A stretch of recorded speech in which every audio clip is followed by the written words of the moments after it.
हरे Krishna. Rajesh Verma chartered accountant का आप सभी को नमस्कार। फ्रेंड्स, जिसका आप सभी को इंतजार था, खास करके NGO and skill development sector के लिए जिनका इंतजार था, प्रधानमंत्री कौशल विकास योजना, जी हाँ, पीएमकेवीवाई 4.0 का स्पेशल प्रोजेक्ट और अपस्किलिंग आरपीएल का रिकॉग्निशन ऑफ प्रायर लर्निंग का आरएफपी अब आ चुका है। इस मौका को जाने मत दीजिएगा। इतने इंतजार के बाद आया है कि इस पर एक गाना मुझे याद आ रहा है। तुम आए तो आया मुझे याद, गली में आज। स्पेशल प्रोजेक्ट का जो मेन फोकस है यहाँ पर एनएसडीसी का, वो फोकस है मार्जिनलाइज्ड ग्रुप्स, यानी जैसे कि ट्रांसजेंडर हो गए, पीडब्ल्यूडी हो गए, पीपल विथ डिसेबिलिटी, दिव्यांगजन हो गए, ट्राइबल लोग हो गए, या फिर जो डिफिकल्ट ज्योग्राफीज है, यानी जो डिफिकल्ट एरिया है, जैसे हिमालयन स्टेट्स हो गए, जम्मू कश्मीर हो गया, आपका बॉर्डर एरिया का जो बॉर्डर डिस्ट्रिक्ट्स हो गए, या नॉर्थ ईस्ट रीजन हो गया, या जो लेफ्ट विंग एक्सट्रीमिस्ट एरियाज हो गए, उन सब एरियाज के लिए अगर आप कोई इनोवेटिव, कोई बढ़िया प्रॉपर यहाँ पर प्रोजेक्ट लेकर के आ रहे हैं कौशल विकास के लिए, जहां से कौशल विकास करके लोगों को वेज एम्प्लॉयमेंट, लोगों को रोजगार दे सके, या फिर उनका आप एंटरप्रेन्योरशिप स्टार्ट करा सके, उनका अपना धंधा, उनका अपना बिजनेस आप शुरू करवा सके।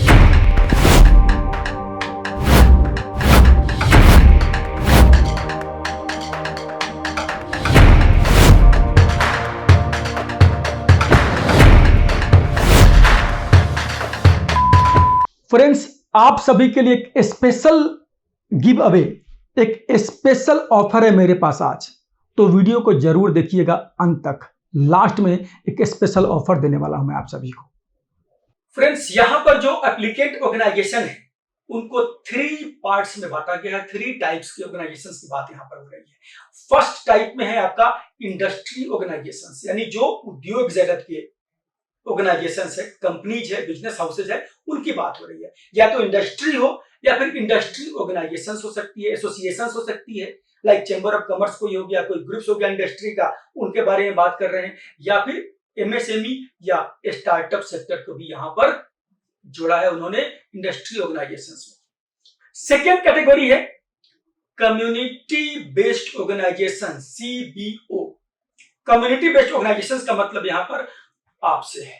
आपसे मतलब नॉन गवर्नमेंट ऑर्गेनाइजेशंस, एनजीओ की बात यहां पर हो रही है। जी हाँ, सारे एनजीओ जिनका स्किल डेवलपमेंट में एक्सपीरियंस है, लाइवलीहुड डेवलपमेंट में एक्सपीरियंस है, जिनका फोकस कौशल विकास या फिर लाइवलीहुड को डेवलप करना, एंटरप्रेन्योरशिप को डेवलप करना है, वे सारे लोग यहां पर कम्युनिटी बेस्ड ऑर्गेनाइजेशंस में कवर होंगे कैटेगरी 2 में।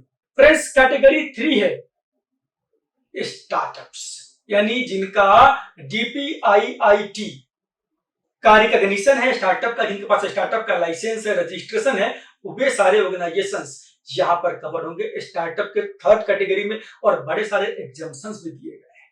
फ्रेंड्स, मैं हमेशा बोला करता हूं कि स्टार्टअप्स को बहुत बेनिफिट है। स्टार्टअप्स के लिए क्राइटेरिया बहुत सारे माफ कर दिए जाते हैं, तो जो लोग स्टार्टअप, उनका तो बल्ले बल्ले होने वाला है। रुक जाइए, स्टार्टअप में रजिस्टर करने मत चले जाइए, पहले वीडियो पूरा अंत तक देख लीजिए, उसके बाद आगे बढ़िएगा। फ्रेंड्स, बात करते हैं एलिजिबिलिटी क्राइटेरिया की, यानी कौन से ऑर्गेनाइजेशंस एलिजिबल है अप्लाई करने के लिए पीएमकेवीवाई 4.0 स्पेशल प्रोजेक्ट के लिए।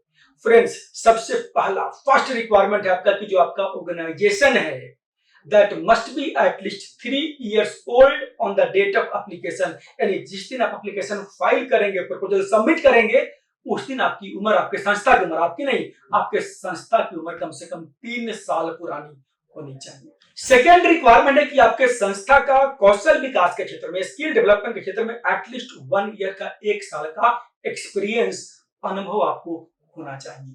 और जो थर्ड रिक्वायरमेंट है, जितने का आप प्रोजेक्ट अप्लाई कर रहे हैं उसका 1/4 आपका टर्नओवर होना चाहिए। दैट मींस अगर आपका 10 लाख रुपए का एवरेज टर्नओवर है तो आप 40 लाख के लिए प्रोजेक्ट अप्लाई कर सकते हैं, यानी the criteria of turnover is 4 times, जो आपका प्रोजेक्ट का वॉल्यूम है आपका टर्नओवर का 4 टाइम्स हो सकता है। नेक्स्ट रिक्वायरमेंट है कि आपके संस्था का, आपके कंपनी का जो नेटवर्थ है, that net worth must be positive in last 2 years। और इस रिक्वायरमेंट से स्टार्टअप को यहां पर एग्जेम्प्ट किया गया है, यानी स्टार्टअप का पिछले 2 सालों में उनका नेटवर्क पॉजिटिव होने का रिक्वायरमेंट नहीं है, नहीं भी है पॉजिटिव तो भी चलेगा।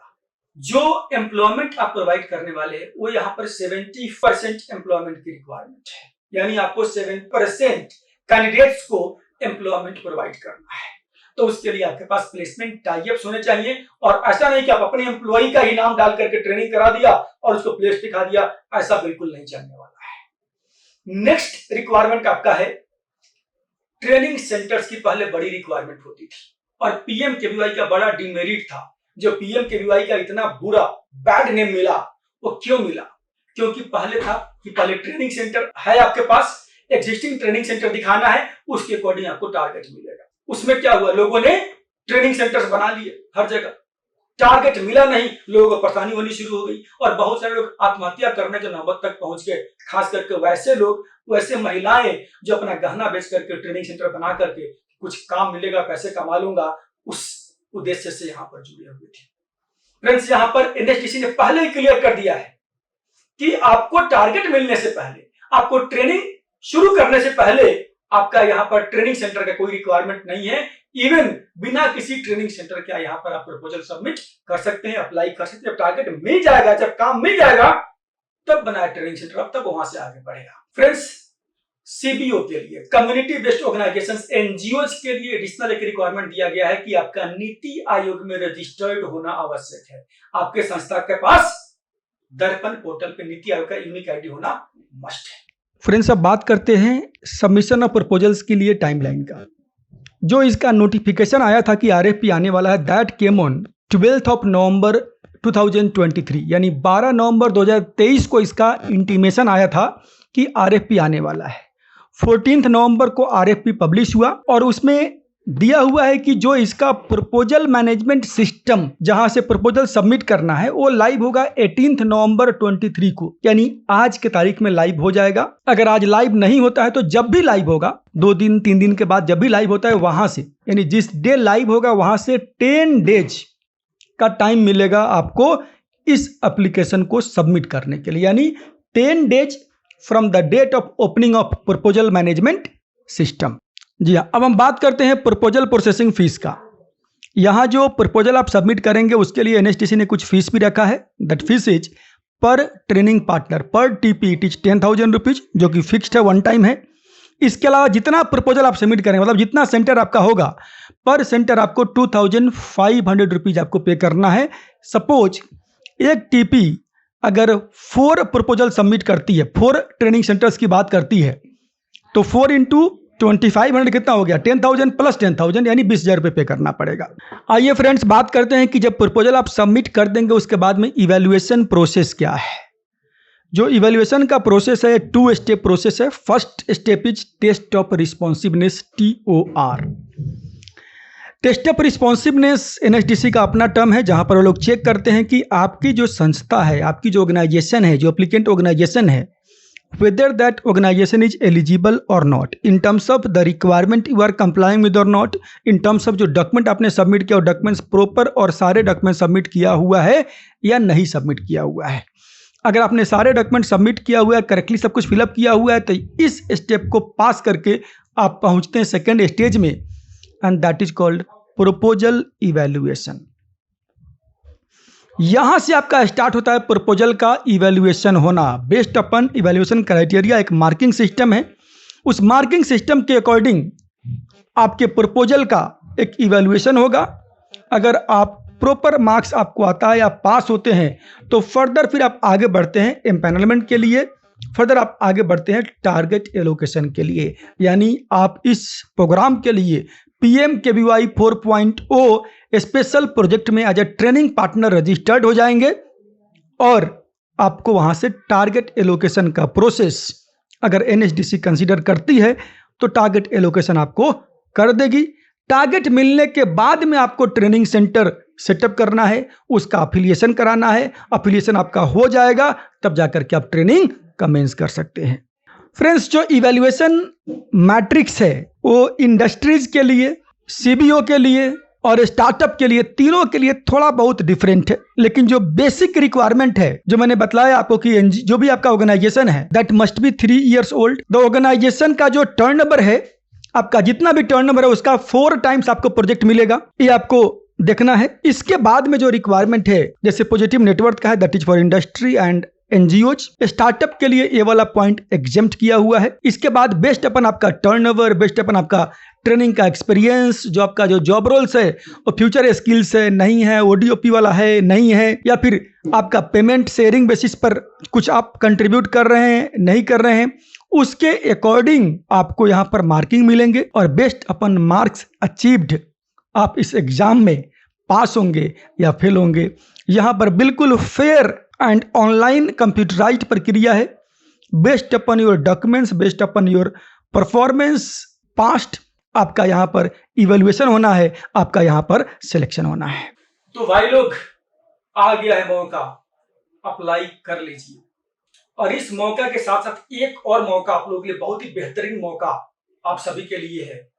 आप सभी को पता होगा, एनजीओ गुरु प्राइवेट लिमिटेड एक एनजीओ का महाकुंभ ऑर्गेनाइज कर रहा है। जी हाँ, India's biggest NGO seminar happening on 17 दिसंबर 23। अगर आपने अभी तक एनरोल नहीं किया है तो अपने आप को एनरोल कर लीजिए, लिंक में डाल देता हूं डिस्क्रिप्शन बॉक्स में। रजिस्टर करिए और 17 दिसंबर को मिलते हैं, रूबरू फेस टू फेस मिलते हैं, बात करते हैं। और आपके एनजीओ को भी ना, हमारा जो एनजीओ गुरु का एक्शन प्लान है उसके साथ जोड़ करके आपके एनजीओ को स्ट्रगलिंग एनजीओ से सक्सेसफुल एनजीओ में ट्रांसफॉर्म करते हैं। मत चूकिएगा, कर लीजिए रजिस्टर, मिलना जरूरी है क्योंकि आपको सफल होना आवश्यक है। जो भी आप लोग लास्ट तक वीडियो देख रहे हैं, इस प्रपोजल में, इस एप्लीकेशन में कुछ भी क्वेरी आपको आती है ना, आप कमेंट बॉक्स में लिखिए, आपको मैं उसका आंसर पर्सनली आपके मोबाइल पर दूंगा। इसके अलावा आप अगर चाहते हैं तो जो डॉक्यूमेंट्स इसमें बनने वाले हैं उसके कुछ फॉर्मेट्स भी हमारे पास बना हुआ रेडी है, वो फॉर्मेट्स भी आपको मिल जाएंगे। कमेंट करिए और शेयर जरूर कर लीजिएगा ताकि इसका बेनिफिट और लोगों को भी मिल सके। धन्यवाद।